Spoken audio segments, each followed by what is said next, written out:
সম্প্রতি দেশের বিভিন্ন অঞ্চলে রাসেল ভাইপার বা চন্দ্রবোরা সাপের আনাগোনা বেড়েছে।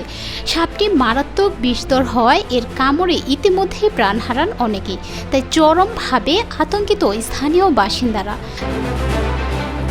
চলমান মৌসুমে দোহারের বিভিন্ন স্থানে বিষধর রাসেল ভাইপার সাপ দেখা গেছে। বিশালপুরের মাঝির চর ও নয়াবাড়ি ইউনিয়নের ব্রাহাঘাট এলাকা দিয়ে রাসেল ভাইপার পদ্মা নদী হয়ে লোকালয়ে প্রবেশ করেছে।